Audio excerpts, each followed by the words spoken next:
இப்போது புதிய அறிமுகம் ஆச்சி ஹோட்டல் சாம்பார் 50 கிராம் ரூபாய் 20 மட்டுமே.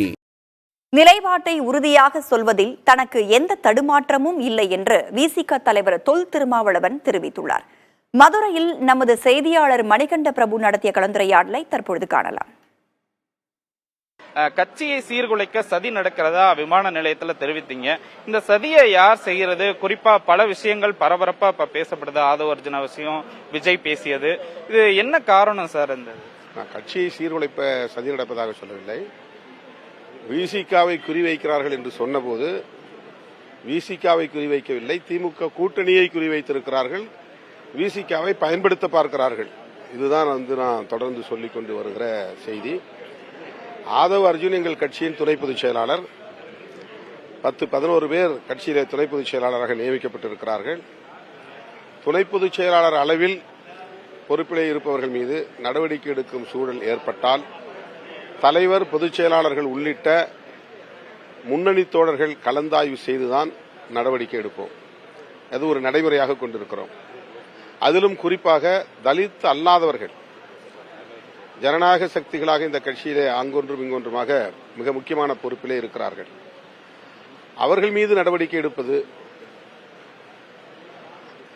உயர்மட்ட குழு அல்லது உயர்நிலை குழு மட்டத்திற்கு வந்து விவாதித்து மீளுறுதி செய்து நடவடிக்கை எடுப்பதையும் ஒரு நடைமுறையாக கொண்டிருக்கிறோம். ஆகவே நேற்று பொதுச் செயலாளர்கள் உள்ளிட்ட முன்னணி தோழர்களோடு கலந்தாய்வு செய்தோம். அந்த நூல் வெளியீட்டு விழாவிலே ஆதவ அர்ஜுன் அவர்கள் பேசிய பேச்சு தொடர்பான கருத்துக்களை பகிர்ந்து கொண்டோம். கட்சியின் நலன்களுக்கு பாதிப்பு ஏற்படும் வகையில் அவருடைய உரை அமைந்திருந்தது என்பதை முன்னணி தோழர்கள் உறுதிப்படுத்தியிருக்கிறார்கள். ஓரிரு நாட்களில் அது தொடர்பான முடிவை அறிவிப்போம். சார், எந்த ஒரு விஷயம்னாலே தீர்க்கமா முடிவெடுக்கக்கூடிய அரசியல் தலைவர் அப்படின்னு எல்லாருமே உங்களை சொல்றாங்க. குறிப்பா இந்த ஆதவ அர்ஜுனா, நடிகர் விஜயனுடைய இந்த அழைப்பு, இதுல நீங்க ஒரு தடுமாற்றம் அடைகிறீர்களோ அப்படிங்கிற ஒரு விஷயத்தையும் அரசியல் விமர்சகர்கள் முன்வைக்கிறாங்க. தடுமாற்றம் தான் அடைகிறீங்களா? விமர்சகர்களுக்கு ஏதேனும் நோக்கம் இருக்கலாம். என்னை பொறுத்தவரையில் எந்த தடுமாற்றமும் இல்லை. நான் தெளிவாக இருக்கிறேன்.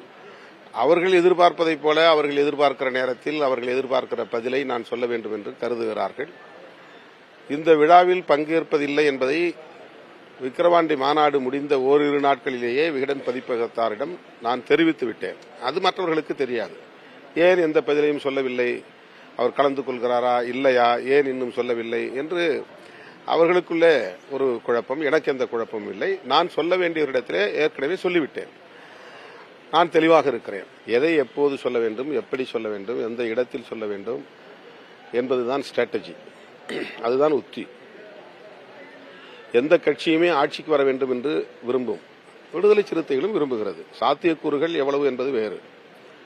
ஆனால் நாம் ஒரு கூட்டணியிலே இருக்கிற போது அந்த கூட்டணிக்கு முரணாக பேசுவது நாகரிகமில்லை.